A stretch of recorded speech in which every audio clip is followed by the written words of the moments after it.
Hi, welcome to Jade Kind Gaming. I'm Adam. Today we're going to be doing an unboxing of Descent: Journeys in the Dark, 2nd edition. It is a board game of dungeon delving adventure by Fantasy Flight Games. My friend Dustin, who I'm sure will be on the video here on Jade Kind at some point, he buys a lot of. He's really our gaming group's board game purchaser, and he just got this, and he's allowed me to open it for y'all. All I really know about it is what's on the back, which it seems to have a lot packed in there. It's dungeon delving is what it looks like. It looks like sort of a slimmed down sort of dungeon adventure. I think he compared it to he had it compared to something like Hero Quest, which was an old game where it's sort of a RPG board game sort of hybrid. So let's check it out.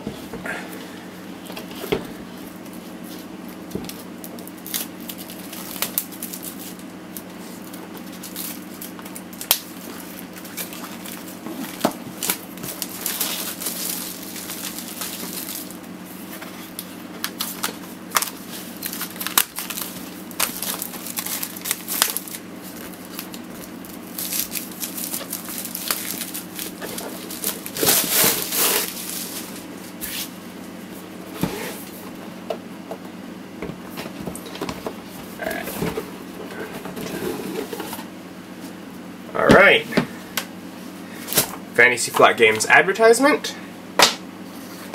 Alright, we got rules of play is the first thing in there. We got a component list. There's a lot of stuff in there, a bunch of cards, figures, dice, boards, map tiles, such. And let's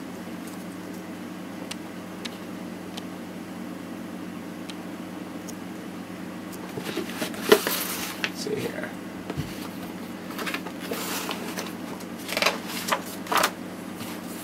Shows you how to set it up. Explains what each of the things is. The dice.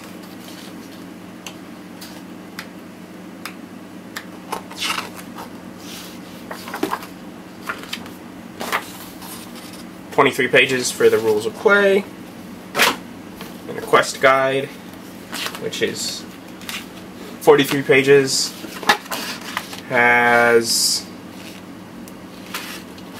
First Blood, and it looks like each page here, each page is apparently a different quest, where it gives you the monsters, how to set it up, special rules for, special rules for playing that, reinforcements, victory conditions, and the rewards. The idea behind this is that this quest guide is to make they even have a map on the back.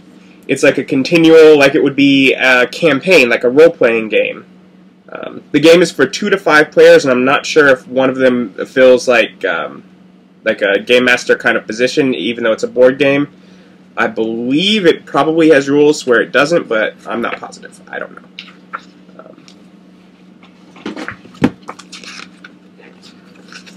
Might be able to find out pretty quick. Yeah, hero setup and overlord setup. So, yeah, there is sort of an overlord, someone that's, running the game, and then people play, 1 to 4 people playing. But it has the quest line, so it gets the feel of continual gameplay. Sort of like a role-playing game, board game hybrid is what it is. Alright. We got cardboard.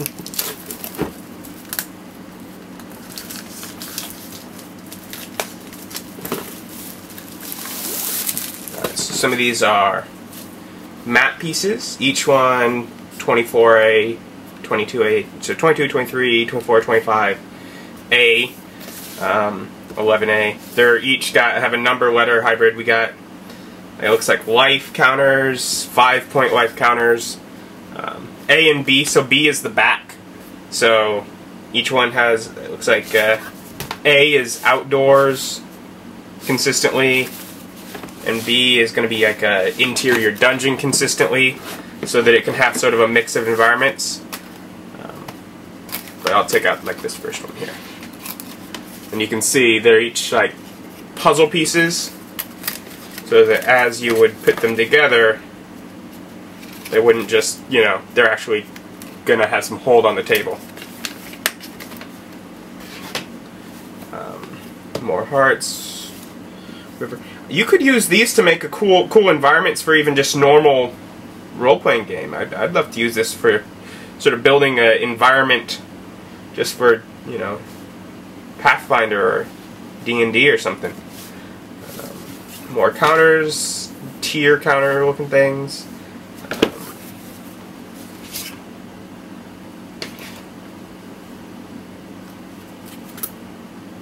Different looking rooms on both sides. So these tiers and heart counters there's a lot of. Ooh, like a lava-y area.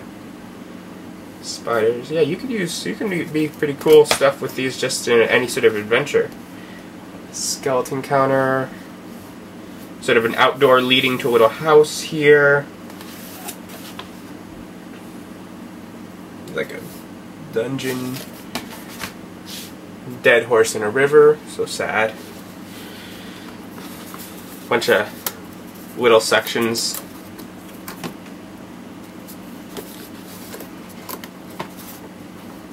Waterfall. Ooh, sorry, on the back of this one, on the back of that river one, it has like a treasure trove with like bones.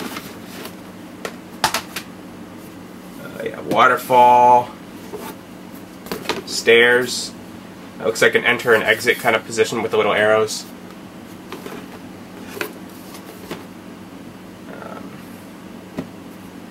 Big hall.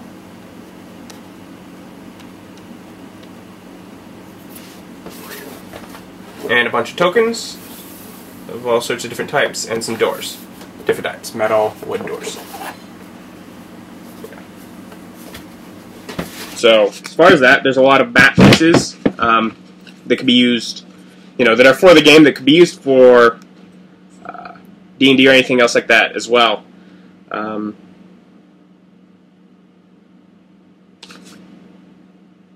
And they have both essentially, you know, interior crypt dungeon and exterior wilderness environments. So, especially with the campaign, can be set up in different looking areas. Alright, we got bags with the cards and that kind of thing in it. These appear to be heroes. We got, let's just look at the first one here.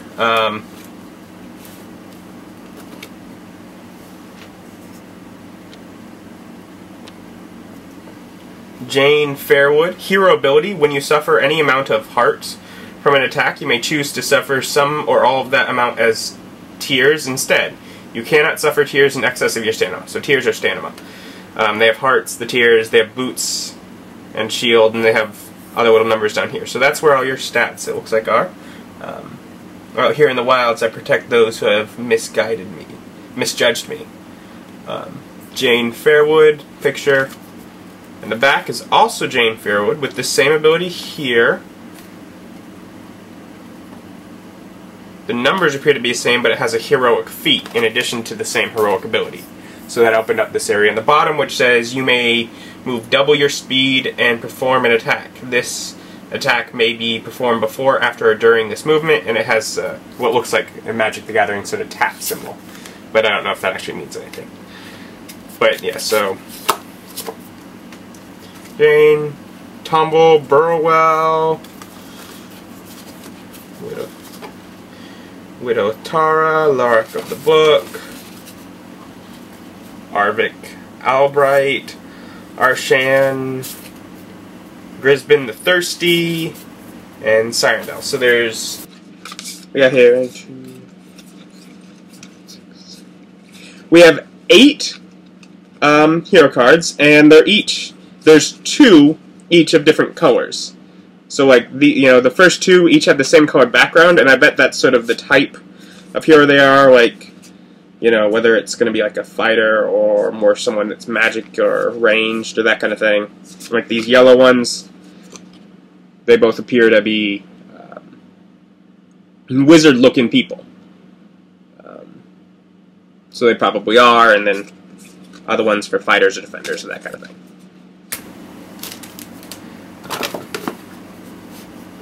Got a record sheet here, which on this side is gold and XP log, hero XP, hero gold, overlord XP, and on the back has shadow rune.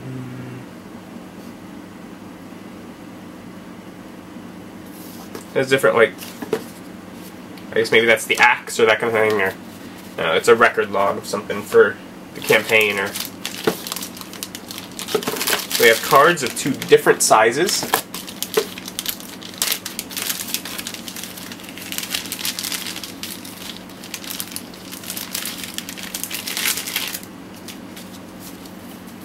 Big cards, we have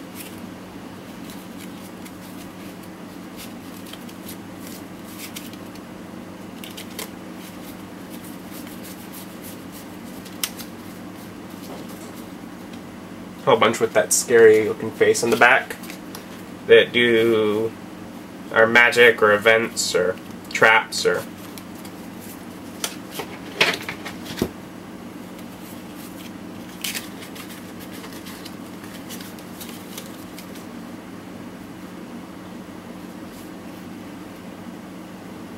these ones have an option for events, and it looks like there's symbols, so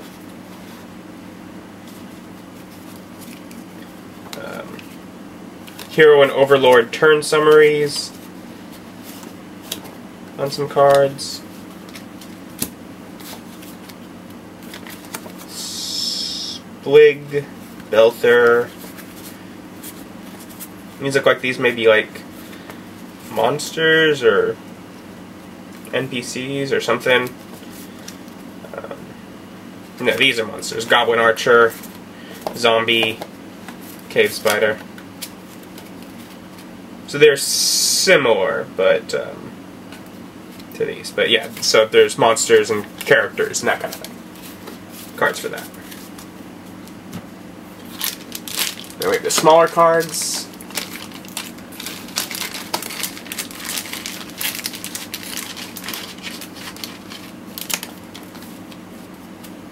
Which are items, shields, and longsword, and apparently abilities. Rage. Ooh, actually, let's turn them over. Berserker. There's items and abilities for Berserker. It said Berserker on the back. Then we have Disciple. Has items and abilities for Disciple.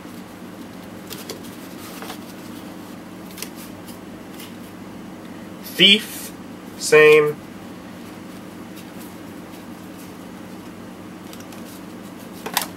Rune Master, Necromancer,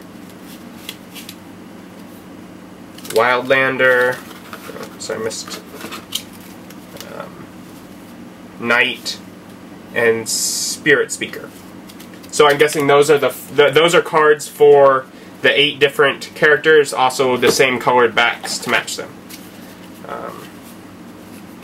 Then we get things like there's some death. What are these? Spells. I'm guessing these are spells of different types. And they have different types on the back. And poisoned, disease. Okay, these are conditions. And then there's potions. These are items for. They have like a 1 on the back and 2. So different acts that have different items. And then these may be some other kind of special item. Yeah, the shadow of them. So there's a whole bunch of cards of different sizes, small and large, that cover a lot of items, stuff for the different, what are characters and their class, whatever corresponds to it, the monsters, all that stuff. And we have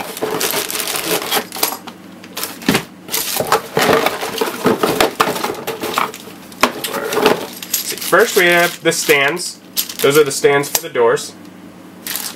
And we have dice. Red, brown, black, blue, yellow, gray. With shields, hearts, numbers, lightning bolts, other weird symbols. So, specialty dice. And the miniatures. I think there's supposed to be 39 of them.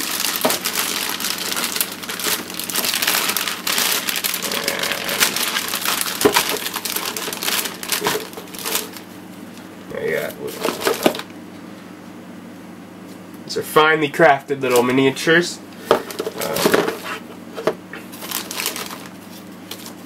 Red ones are clearly monster-y kind of things.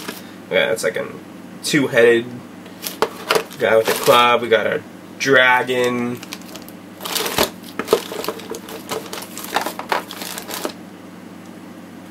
Little bitty guys. Sorcerers. It's like a skeletal warthog looking thing. See, in white we have, oh no, got a zombie trapped under this guy. A zombie and weird monster weird thing. We got another dragon.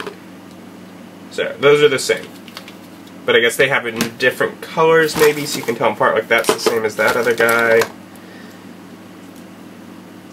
So it looks like a lot of the white and red are the same. There's two more of that warthog looking guy.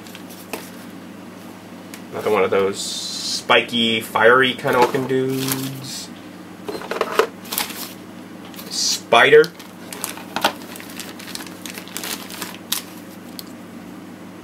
Magician, zombie. So I'm guessing the grays then are our heroes. Yeah, we got the little dwarven axe guy. Knight. The witch looking lady.